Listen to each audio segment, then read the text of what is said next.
Welcome to ICC, Ice Crown Citadel, otherwise known as the Promised Land for all you Fury Warriors out there. Let's see, you finally get to hit the hard cap of armor penetration, top these DPS meters, and hopefully get a big orange sword called Shadowmourne. Of course, you won't accomplish any of those things if you don't know what you're doing and how to gear out the rest of your character, so that's where I come in to help you figure it out. Before I start these gear comparisons, here's some of the specifics for the sim stun. I chose the top 3 items to compare against each other, and these items are simmed twice. Once for how much of an upgrade it is in full TOGC gear, and the second time for how the items stack up when you're in full ICC BIS. 3-minute encounters on Alliance side, although DPS differences should be similar as Horde. If there are any differences between faction or race, I'll make sure to note them. Spec, buffs, etc. are all optimized for the most DPS you can do. Okay, let's get going with the Helm. This slot will be one of your tier pieces, and you will use your 4-piece in Ice Crown. Ideally, you also use the tier 9 4-piece with the gloves as an off-piece in TOGC, so it can be a bit tricky finding the right gear to upgrade. If you're replacing the helmet, or any slot really, first, then is the DPS increase to maintain your tier 9 4-piece by replacing your gloves.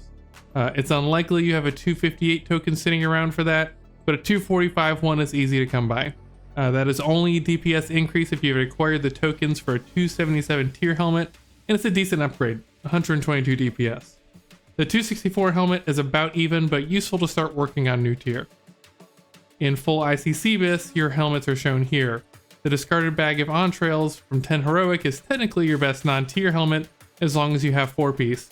Just to show how large of a difference there is between last phase BIS, 576 DPS. Warrior damage really skyrockets in ICC. There is another 277 plate helmet, Land Souls, but that drops from Blood Prince Council, but it suffers from having a huge amount of hit rating on it and no armor pen. I wouldn't really recommend it.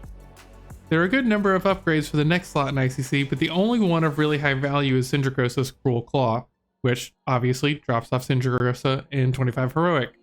The Rhyme Tooth Pendant is another notable quick upgrade if you can do the same encounter but in 10 man instead. The Lady Death Whisper neck, even though it has hit, can actually reach 2nd BIS in a good setup, but even then it is virtually tied with a 10-man Rhyme Tooth Pendant. There is another one notable option, and it is better than the T9 Jiraxis neck that you already have. From Blood Queen on 25 is the Chain of Flagellation, and it's really weirdly itemized with armor pen and expertise. So it definitely has a place, but a nearly complete set not so much. That neck is probably better for others. You'll notice right away that every shoulder piece, even the 277 tier, is not an immediate upgrade. That means that the shoulders should definitely not be your first tier piece to be targeted, even if it isn't your final BIS. And compared to other slots, it's not BIS by a super large amount, but 129 is still respectable. Second BIS here is either the 264 version of tier, which makes most sense, or the Cultist Bloodsoaked Spalders, which is a 277 leather piece. There are some other intriguing options here, but they aren't quite as good. The Skinned Whelp shoulders from 10 man, for example, or the 277 plate Raging Behemoth shoulders, those drop from Rot Face and should be used only in the process of gearing up if you need the hit. The crit hit itemization on a main piece kinda sucks. The Armor Pen Tribute Cloak from TOGC was your BIS last phase, and guess what? Still BIS. At no point will you need to upgrade this. There are no 277 Armor Pen cloaks, so this one still holds up. That said, there are 2 other good options if you never got it in the first place, and are really not all that far behind in a full set. The Shadow Vault Slayer's Cloak and the Winding Sheet drop off the 2 easiest encounters in all of ICC, Gunship and Rotface, and are 25 and 50 DPS behind respectively. The Agility one from Gunship is a little better than the Strength one, but may also be slightly more contested depending on how many armor pen cloaks you actually got in the first place in tier 9. The chest is your 3rd piece of tier 10, and like the helmet, the 277 heroic one will offer you an immediate upgrade. The 264 one, not so much. The 10-man chest guard of the Frigid Noose is actually better off the bat than the 264 version, as long as you're not completing any set bonuses. It does fall a little bit behind in a full set, though leaving your best options as a tier 1, which makes sense since crit ARP is great itemization for us. There is a 277 off-piece option called Gendarme's Cuirass, but it's absolutely loaded with hit rating. If you haven't gotten tokens to upgrade the slot or spent it elsewhere, and already broke your tier 9 4-piece, there is a really great stopgap option here. It's not listed because it's not technically top 3, but the Castle Breaker's Battle Plate is a new crafted item, crit armor pen, and item level 264. I'm not sure what Blizzard had against plate wearers at the time, but they really didn't like putting armor pen on plate for a lot of these smaller slots. Just hit. Tons of hit. Regardless, the leather mail and plate versions are currently upgrades over whatever bracers you've been using in TOGC. There's also not a huge difference, but the leather ones are the best immediate upgrade. They also hold up in a full ICC set by an okay margin. Keep in mind that the leather pair drops off of Sour Fang, while the other two both drop off the Loot Pinata gunship. We've finally come to our off piece, as it's the gloves. Again, since this slot was also the off piece of tier 9, this can be a 1-to-1 upgrade.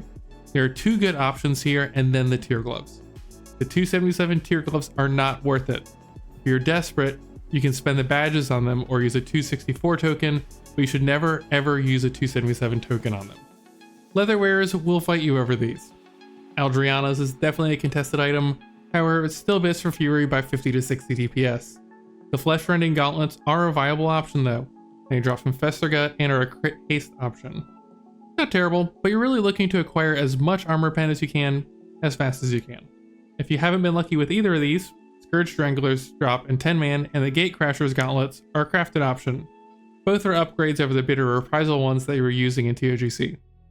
Now onto the belts, and would you look at that, it's a tie. And it's a plate piece with armor pen. In fact, all three of these belts are great options. The plate ones are probably easiest get, plus they drop off of Belithria instead of Putricide. Indeed, they actually pull ahead of Australians by 22 DPS in a full set. The tier 9 gear has been used as a benchmark in ICC sets like this whole time, but the Bloodbath belt is especially problematic. You see, that belt has expertise on it, so you want to time it just right for when you replace it. Speaking of expertise, the legs will once again be one of the pieces that have it. The tier 9 legs do, and so does the tier 10, and this will be your final set piece. Notice how tiny of an initial upgrade this can be. The Scourge Reaver leg plates are individually better from the onset, although not by much. Yet, when it all shakes out, the tier comes out respectably ahead. Shaking up your off piece and expertise pieces ends up being about 130 DPS behind this BIS setup, relatively on par with the 264 tier legs. There are a plethora of other pants out there that can be upgrades of your tier 9 piece, as long as your expertise cap is accounted for. Battle Maiden, Northern Lights, Painful Death, Etheric Strife, you name it. It's a lot, but only if you can't get any of these pieces and absolutely must make expertise substitutions. The boots are part of your expertise pieces in TOGC, but that will not be the case in ICC, so you'll have to use a little care when you're trying to replace these. You have two real options that you'll be looking at: the plate Serenite Stompers and the leather Frostbitten Fur boots. They're almost even for immediate upgrades. Eventually though, the plate ones are slightly better. The male Wasteland boots are a bit behind the other two options, but if they're free, then they're still a solid upgrade over your tier 9 boots. Normally I would put the rings into a chart and compare the different combinations, but for ICC, it'll be a little different. One of your rings is going to be the Ashen Verdict Reputation Ring. You'll get this thing no matter what, and if you're a real tryhard, you could farm rep for ages in the first week and have it right away. The first ring you'll want to replace is the Violent Temperament Ring. It's technically the weaker of your TOGC rings, although not by much. You can see here that the Reputation Ring becomes a valid upgrade once you hit Revered. That's also the point where this ring acquires its attack power proc. The Friendly and Honored versions do not have that proc. And here you'll see the final DPS differences in the Reputation Ring. In no universe will this happen with all your other slots as full BIS, but I figured I'd showcase it anyways. Every step up the Reputation ladder is up to 100 DPS. And the second ring to replace is the Callous Aggression Ring. There are a number of options, and I mean like a lot, but these are your three best. Remember, you only wear one of these as the other ring slot is used by the rep ring. The Frostbrood Sapphire Ring comes out on top as your best option, however this item is likely to be pretty contested. Might of Blight is 46 DPS behind, and still has armor pen to help you reach your cap, and if it's free, Band of the Bone Colossus is useful as a temporary upgrade. There are probably about 5 rings between Bone Colossus and Callous Aggression, so don't hesitate to grab any upgrades you can on your way to BIS. Sourfang's Cold Forge Band, Seal of the Twilight Queen, Thrice Fang Signet, and Seal of Many Mouths can all have their uses. Okay, let's get to the trinkets. Before I get absolutely mauled in the comments, no, this here isn't accurate. It's not accurate because you're not going to do a 1-to-1 substitution like this ever. This is you in Phase 3 BIS just dropping your Mjolnir Runestone for another trinket for no good reason. This is a bad idea because you haven't gotten to the hard cap yet for armor pen, and you just dropped the soft cap for no reason. Despite that, Deathbringer's Will, both versions, are still large upgrades even though you just made a terrible gearing decision. Your Senka Trinket is either a Death's Choice or Verdict or a Comet's Trail. No greatness decks here are accepted because when ICC drops, at the very minimum, you can buy a Comet's Trail with the new dungeon currency, so no excuses there. So what is the right gearing decision? To be able to drop Mjolnir Runestone, you'll need a trinket to replace it, a large enough amount of gear with armor pen acquired in ICC, and likely a whole regemming of your set. Here's a chart with all of your possible options. There are some huge DPS differences here, and this is still a more accurate representation of how good which trinket is. I just wanted to list the new physical DPS trinkets on here, but as seen, you can just forget about Tiny A-Bomb in a jar. That's not a warrior trinket. Comet's Trail sims better than it, and it also sims just about even with the war token. The war token isn't a boss drop, it's bought with the new badges. So that is the absolute minimum for you once you've dropped your runestone, which is unfortunately like 600 DPS off BIS. Whispering Fang Skull and Heroic Death's Verdict are very close in power. If you can manage that but haven't gotten a DBW, then go for it. It's just that DBW is such a big upgrade, everything about it is just going to seem so far off. Oh yeah, I didn't list it, but the normal version of Deathbringer's Will is still better than the rest of the trinkets, but is about 150 DPS worse than the heroic version. So if your guild can't do Sour Fang on heroic, then the normal version is still huge. I'm just teasing before I get to good weapons, so I'll do the ranged weapons first. These are your top 3 ranged weapons, and it's a bit of a meme. I mean, it always is, but especially this time. Upgrading your Talon Strike to the item level 284 Heroic Lich King crossbow, that you'll probably never ever get, gets you a whole 84 DPS. Next best is the 10-man Heroic Lich King, also an ouch. Your most likely upgrade path here is a Stake Thrower from 10-man Blood Queen.